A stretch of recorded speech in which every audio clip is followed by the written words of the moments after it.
నా చేతులు చూడనా ఎంత బాగా పండాయో. చేతులు పండటమే కాదమ్మా, మీ బ్రతుకులు కూడా పండు వెన్నెలగా ఉండాలని మా ఆశ. నీకోసం మన చీరోంచి బంతిపూలు తెచ్చాను. మా నాన్న చాలా మంచివారు. నీకు జిల్లా కలెక్టర్ పనిచేసే మొగుడు వచ్చినా వాడి సంపాదన నీ షోకులకే సరిపోదు. చాలా పోతే మా నాన్న దగ్గర తీసుకుంటాను.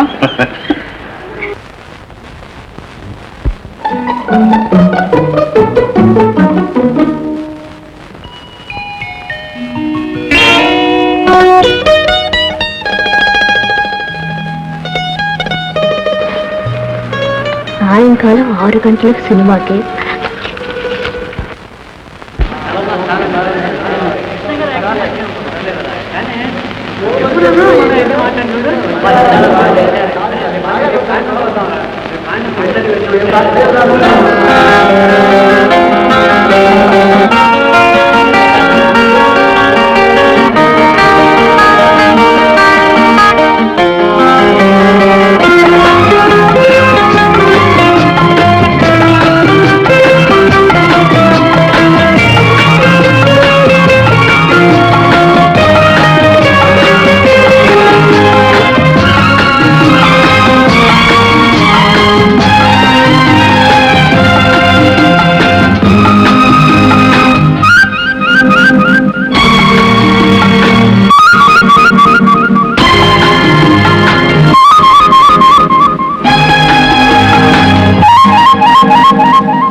వసంత, ఈ దొంగచాటు వ్యవహారం ఎన్నాళ్ళు? నువ్వు అని మనం వెళ్ళిపోదాం.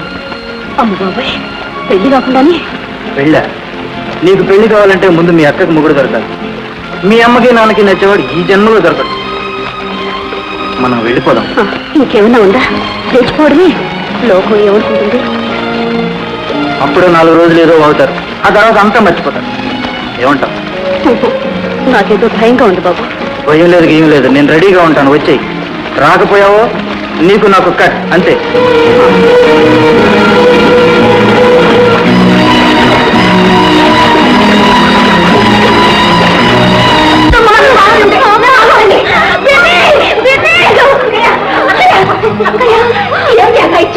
వద్దమ్మా, నన్ను ఆపొద్దు.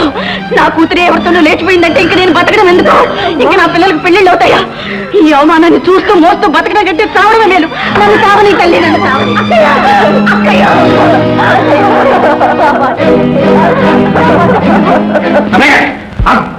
ఏమిటి దీనికి ఏమైనా పిచ్చా? పిచ్చేరా? నా పరువు ప్రతిష్టను మంట కలిపిన ఆ వసంతను, దాన్ని లేవ తీసుకుపోయిన వాడిని నరికి పోగులు వేస్తే కానీ నా పిచ్చి వసంతం. చాలే, పిల్లల్ని పెంచడం చేత కాదు, నరికేసుకుంటావా? ఈ కత్తి రాయు.